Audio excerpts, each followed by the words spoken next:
a man will be used of God and remain relevant with God, one area of battle he must win is the area of purity. And people don't graduate from it. It is a kind of warfare called the battle of attrition. The way the devil fights it is not just to fall you. It's to weary you until you give up. Because it's not just about falling. You can fall and rise 7 times. So long as you still believe you can be pure, the devil knows he has not won the battle. So it's not that you fornicated or you didn't fornicate. The idea is actually not to fornicate. But most importantly is to come to the point where you tell yourself, I can live holy, I can live pure in a perverse generation. Because what the devil wants to achieve, and the reason why you fall every 3 months, is to get you to the point where you give up and say, Omo, this thing no dey possible. And then you even start suspecting that there is nobody who is truly pure, that everybody is just acting. The devil brings you to that defeatist mentality where you think and assume that it's impossible to live pure.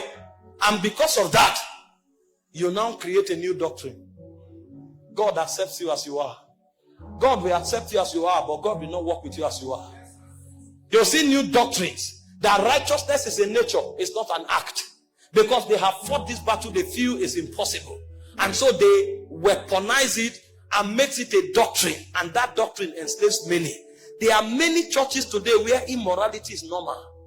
In fact, there is a system of managing it. If you come, you can point at many who are living in it. Pastor is managing it. In fact, there are many quarters today where cohabiting is natural. They feel it's a normal thing.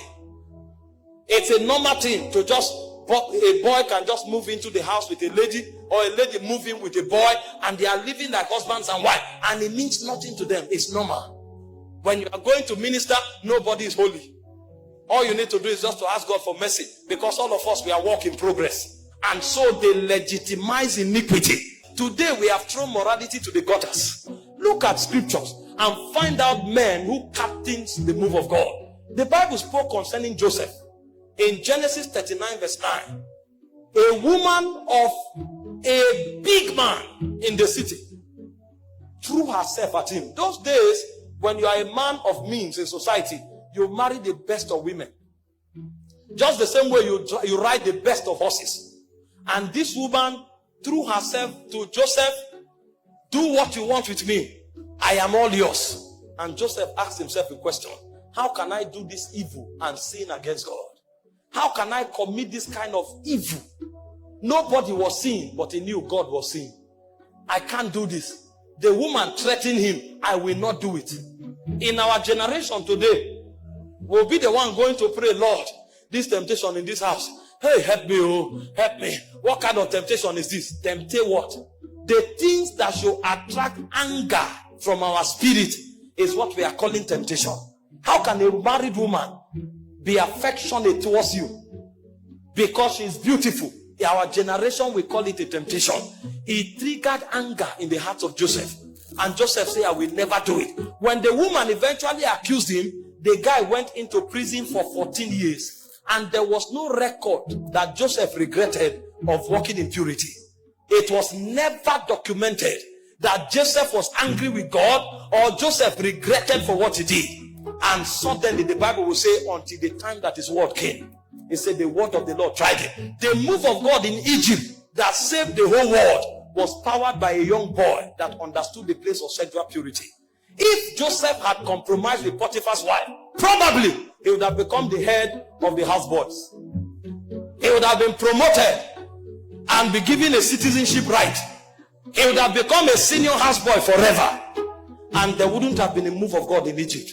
Many moves of God have been aborted because of 5 minutes of pleasure in immorality. You thought nobody saw you, but heaven was waiting on you. That time when you were battling whether to do it or not, the fate of God was resting on you.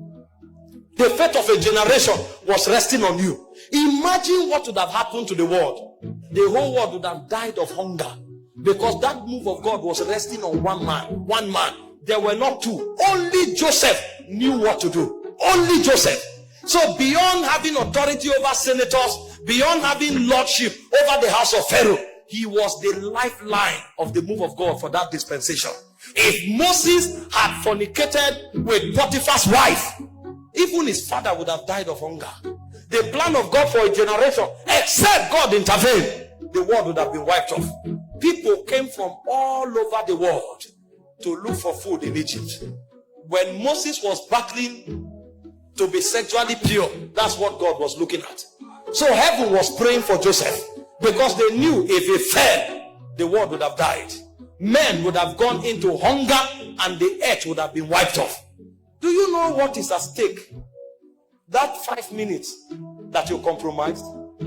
Do you know what is at stake? Why do you think every demon will leave here to make sure you fornicate for just 5 minutes? Because they are seeing what you are not seeing. When Joseph was rejecting Potiphar's wife, the devil was seeing the savior of the world. But even Joseph did not see it. May God not disqualify you. Imagine if Joseph fornicated and God said, because you have done this, I will raise another deliverer. What would have been the value of Joseph's life?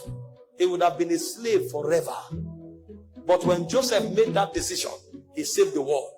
Daniel chapter 1 verse 8, we saw another testimony of a man who carried the move of God in a corrupt nation like Babylon. They brought things that appetized. And the Bible said Daniel and his friends proposed in their hearts that they will not defile themselves with the portion of the king's meat, because these things are offered to idols. If it's what you need in order to grow fat, allow us to be lean. And by the grace of God, we will not grow lean, but we will not defile ourselves.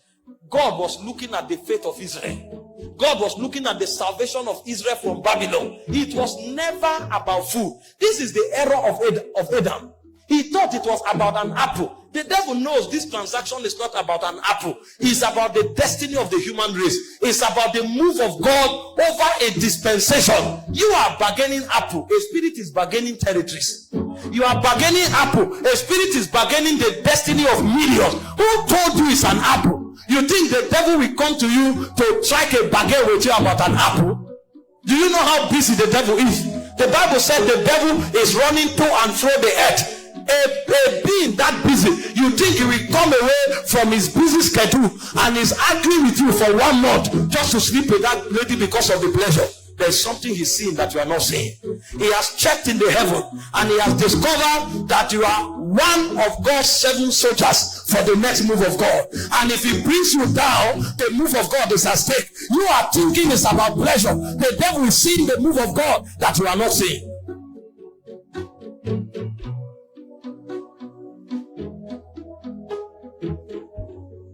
May God open our eyes to see what we represent in the move of God. Some of you who are sitting here now, you don't even have food to eat.